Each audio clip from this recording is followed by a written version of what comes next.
Hey everyone, I'm Melissa Erdelak, host of the Gluten-Free Recipe Challenge podcast and creator behind the gluten-free website Mama Gramand. Here we take beloved recipes you thought you'd never enjoy again and transform them into easy copycat versions just as good as the originals. Just so we're all on the up and up here, I might sound a little different because I have a cold, and since I'm not firing on all cylinders today, we're going to talk about one of my easiest recipes on the site.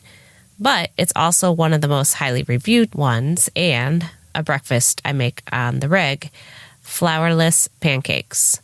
When people can't figure out what to eat for breakfast now that they're gluten-free or what to feed their celiac child, this is the recipe I always send their way. I have close to 1,000 comments between the blog and Pinterest on these flourless pancakes, and it's unanimous. These things are the shit. Why do people love them? Well, first of all, they don't require anything special to make. In fact, you could probably go into any Dick, John, or Harry's kitchen and they will have all the ingredients. But only if Dick, John, or Harry like bananas, because you have to have some ripe bananas laying around. They also don't have the texture of flourless pancakes, meaning that they're really fluffy. And also, people prefer the taste of these over regular pancakes, especially kids. They're made up of oats, so they have this naturally sweet flavor to it. And side note, some people with celiac cannot tolerate oats. So if you can't tolerate oats, this isn't the recipe for you. If you do have celiac, then I would recommend getting certified gluten-free oats, meaning that they weren't cross-contaminated during processing. Okay, so moving on, why they're so great. They are super simple to throw together. You just put everything in a blender. Throw all the shit in, blend it, pour it, and cook. And if you don't have a blender, you'll need something similar to grind down the oats to a oat flour consistency. Before I had my Vitamix, I would use an immersion blender, which are pretty affordable. Or if you have a food processor, that would work too. But honestly, the better quality your blender is, the fluffier they are because it grinds the oats more smoothly.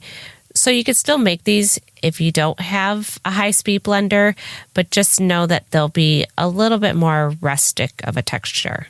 I personally recommend these because they're great for an on-the-go breakfast. I make them, cool them, and freeze them. So on weekdays, I will thaw one out and spread it with peanut butter and bananas. And of course, you could also serve them as you would pancakes too. You could throw in some chocolate chips, which my kids will no longer ingest a pancake without chocolate chips, and I'm blaming that on my sweet fanatic husband. Or you can add fresh or frozen berries. What you'll need, first you'll need oatmeal. You can use old-fashioned oats or quick oats, but just like I said earlier, make sure they're certified gluten-free oats. So you could get those at the grocery store, or I buy mine off of Amazon. I use Bob's Red Mill brand. You'll need bananas, and while I've done this with unripe bananas, the brown, riper bananas give the best flavor. You'll need eggs, which acts as a binder for the ingredients since there's no flour. For flavoring, I use vanilla extract and ground cinnamon. For the sweetener, I personally use honey, but you could use maple syrup, you could use brown sugar, or even a sugar-free substitute. Baking powder gives them their loftiness, and then milk. And for a dairy-free recipe, use any preferred dairy-free alternative.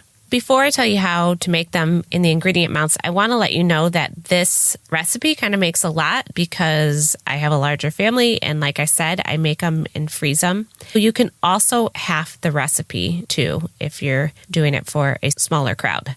In the blender, you place 4 cups of gluten-free oatmeal, either old-fashioned or quick oats, 2.5 cups of milk or non-dairy milk, 2 ripe bananas, 1 teaspoon of ground cinnamon, 2 heaping tablespoons of honey or any preferred sweetener, or you could just leave the sweetener out too, a half a teaspoon of salt, 2 teaspoons of vanilla extract, 3 teaspoons of baking powder, and 2 eggs.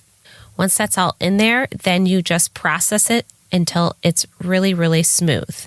Now, what I've learned from making this recipe so many times is that as the batter sits, the pancakes get better and better. And that's because the oats, as they sit, absorb the liquid to hydrate and soften them. So you can cook these right away. The pancakes will be pretty thin. I recommend just letting the batter sit for 15 to 30 minutes before you cook them. When it's towards the end of the resting time, then go ahead and heat a nonstick griddle or a large nonstick pan over medium heat. When it's hot, I recommend greasing the pan with a little bit of oil. I use coconut oil personally, but you could use canola oil or butter. Pour the batter on, cook it for about 2 to 3 minutes, flip it over, cook it for 2 to 3 minutes more, and that is it. Like I said, it makes a lot of pancakes. It makes about 30 pancakes, but it can easily be halved, or you could just freeze the leftovers.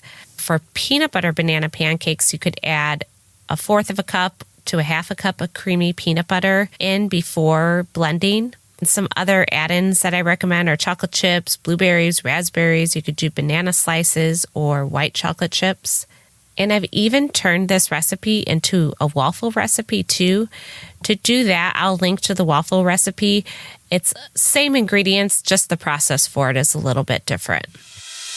So remember, you could always find the full printable recipe on the show notes page, and to get to it, click on the link provided in whatever podcast app you're listening on, or go to my recipe website, which is mamagourmand.com, and click on the podcast tab.